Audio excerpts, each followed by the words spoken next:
Good morning दोस्तों। CDRK Saini BEd classes में आप सभी का हार्दिक स्वागत है, अभिनंदन है। देखिए, हम अध्ययन कर रहे हैं जो आपके बीएड पाठ्यक्रम में बाल्य अवस्था एवं विकास प्रक्रिया पेपर है।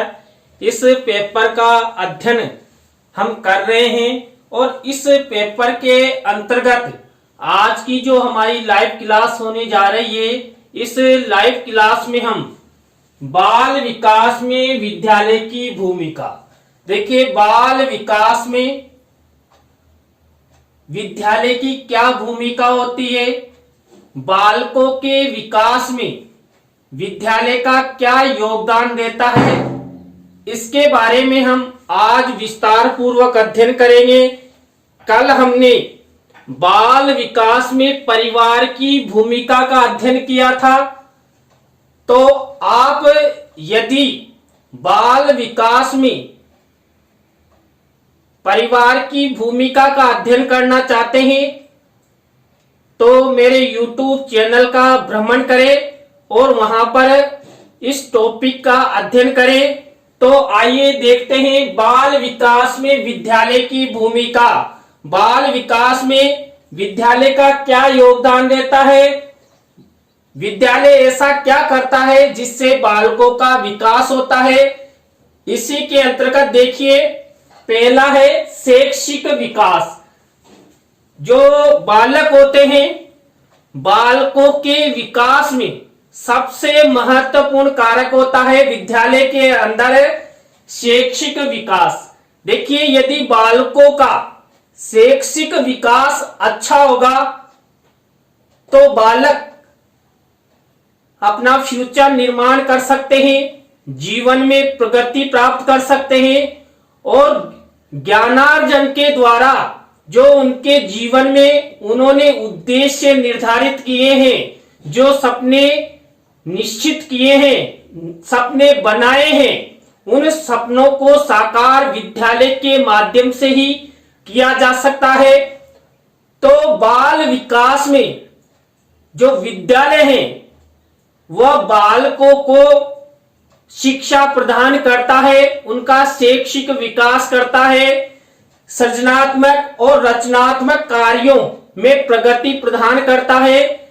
विद्यालय के माध्यम से ही बालक सृजनात्मक और रचनात्मक कार्य सीखता है।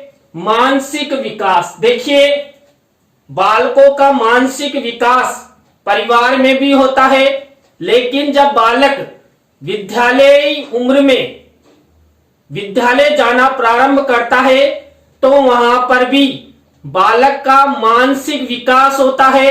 बालक तर्क करना सीखता है, कल्पनाओं का निर्माण करना सीखता है और फ्यूचर में मुझे क्या करना है,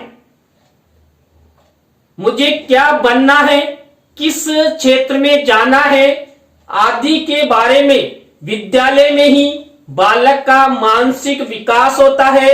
इसके बाद देखिए शारीरिक विकास। देखिए, विद्यालय के अंतर्गत बालकों का शारीरिक विकास होता है। विद्यालयों में बालकों के विकास हेतु पाठ्य सहगामी क्रियाओं का आयोजन किया जाता है। पाठ्य सहगामी क्रियाओं के माध्यम से बालकों का सांस्कृतिक विकास तो होता ही है, उसके साथ साथ खेलों के माध्यम से बालकों का शारीरिक विकास भी अच्छी तरह होता है। जितने अधिक बालक खेलेंगे, बालकों के शारीरिक अंग अधिक क्रियाशील होंगे और अधिक क्रियाशील होने के कारण बालकों में जो शारीरिक हष्ट पुष्टता है वो आने लगेगी। और देखिए, आप सभी को पता है बालक का पालन पोषण परिवारजनों द्वारा घर पर किया जाता है और उस पालन पोषण का उचित मार्गदर्शन शारीरिक विकास के संदर्भ में विद्यालय में ही मिलता है।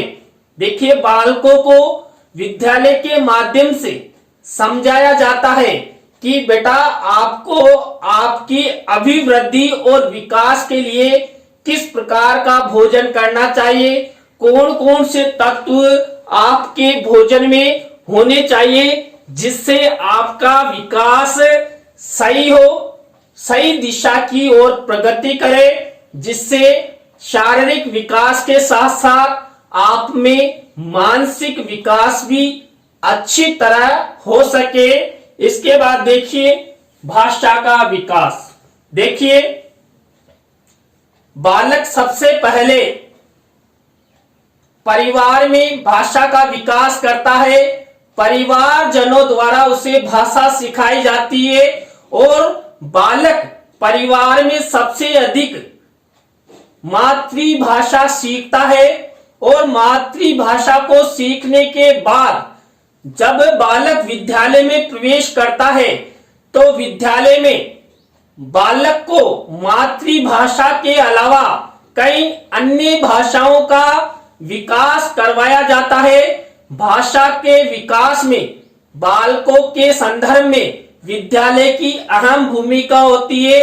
देखिए जो बालक होता है वो अपने परिवार में अपनी क्षेत्रीय भाषा मातृभाषा को अधिक बोलता है, लेकिन जब बालक विद्यालय में प्रवेश लेता है तो वहां पर मातृभाषा के साथ साथ राजकीय भाषा या राष्ट्र भाषा का प्रयोग अधिक बालकों को करवाया जाता है, जिससे बालक एक स्थान से दूसरे स्थान पर ट्रांसफर स्थानांतरण होने पर आपसी संप्रेषण अच्छी तरह कर सके, देश में वो कहीं पर भी भ्रमण करे उनको संप्रेषण में किसी भी प्रकार की परेशानी नहीं आए। इसलिए विद्यालय में बालकों का भाषाई विकास करवाया जाता है। तो बालकों के विकास में विद्यालय की अहम भूमिका होती है। विद्यालय में बालकों का शैक्षिक विकास होता है, मानसिक विकास होता है, शारीरिक विकास होता है और भाषा का विकास होता है। इसके बाद चारित्रिक विकास होता है। देखिए बाल विकास में विद्यालय के अंदर बालकों को चरित्र निर्माण की शिक्षा प्रदान की जाती है। घर पर परिवारजनों द्वारा बालक को चरित्र निर्माण की शिक्षा प्रदान की जाती है और विद्यालय में शिक्षकों द्वारा बालकों को चरित्र निर्माण की शिक्षा प्रदान की जाती है। बालकों के पाठ्यक्रम में चरित्रता से संबंधित विषयों का समावेशन किया जाता है, जिससे बालक चरित्र निर्माण संबंधी, देखिए चरित्र निर्माण में बालकों के लिए क्या उचित है क्या अनुचित है, बालकों को कौन कौन से कार्य करने चाहिए कौन कौन से कार्य नहीं करने चाहिए, इन सब की शिक्षा बालकों को विद्यालय में प्राप्त होती है और बालकों के चरित्र निर्माण में शिक्षकों का महत्वपूर्ण योगदान होता है। इसके बाद देखिए मूल्यों का विकास। सामाजिक, आर्थिक और सांस्कृतिक मूल्यों का विकास विद्यालय के माध्यम से ही बालकों का होता है। बालकों को हमारी सभ्यता और संस्कृति के बारे में बताया जाता है और उनको यह बताया जाता है कि हमारी सभ्यता और संस्कृति को आप द्वारा किस तरह सुरक्षित और संरक्षित करें, अपने मूल्यों को बढ़ाया जा सकता है। इसके साथ साथ जो आर्थिक मूल्य हैं उनको भी बालकों को बताया जाता है। इसके बाद बालकों का संवेगात्मक विकास। देखिए बालक जब बाल्यावस्था में होता है, इस अवस्था में बालकों में अधिक संवेगों का विकास होता है। परिवार में भी बालक प्रेम, अपनत्व, क्रोध नामक प्रवृत्तियों के माध्यम से जो संवेग विकसित करता है, उसके बाद विद्यालय के अंदर भी बालकों में संवेगात्मक विकास होता है। शिक्षकों द्वारा बालकों को यह बताया जाता है कि हमें कब कौन सा कार्य, कौन सा संवेग उत्पन्न करना चाहिए। हमारे परिवार में यदि खुशी है, हमारे समाज में खुशी है, तो हमें हास नामक संवेग, हंसी नामक संवेग उत्पन्न करना चाहिए। और कभी कुछ ऐसी घटनाएं हो जाती है जो हमें आत्मग्लानि अनुभवित कराती है, तो उस समय आत्म गौरव नामक जो संवेग है वो उत्पन्न करना चाहिए। हमें बालकों को क्रोध नामक संवेग की उत्पत्ति कब करनी चाहिए आदि के बारे में बालकों के संवेगात्मक विकास से संबंधित विषय वस्तुओं का अध्ययन विद्यालय में करवाया जाता है।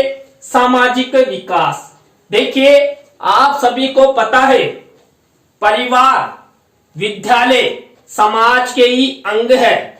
विद्यालयों के अंदर जो शिक्षा प्रदान करने वाले हैं वो भी सामाजिक प्राणी होते हैं।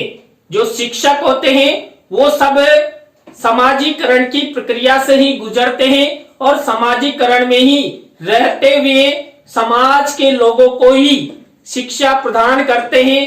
तो जो सामाजिक प्राणी होते हैं यानी शिक्षक होते हैं वो बालकों को सामाजिकरण की प्रक्रिया के अंतर्गत सामाजिकरण बनाने में सहयोग प्रदान करते हैं। बालकों को सामाजिकरण के गुण, कारकों, विषय वस्तुओं, घटनाओं आदि के बारे में शिक्षकों द्वारा उसे बार बार बताया जाता है, समझाया जाता है, जिससे बालक अधिक से अधिक सामाजिकरण की प्रक्रिया के बारे में जाने और समाज में अपना फ्यूचर निर्माण के लिए अपना सामाजिक विकास कर सके। तो विद्यालय बाल विकास में सामाजिक विकास को बढ़ावा देता है और सामाजिकरण की प्रक्रिया के द्वारा ही बालक का सामाजिक विकास होता है। इसके बाद देखिए बालकों में जो विद्यालय होता है उस विद्यालय के अंतर्गत सृजनात्मक विकास होता है। बाल विकास में विद्यालय सृजनात्मक विकास के द्वारा बालकों को नया नया आविष्कार, नए नए प्रोजेक्ट, नए नए कार्यों के माध्यम से उनमें सृजनात्मक शक्ति का विकास करता है।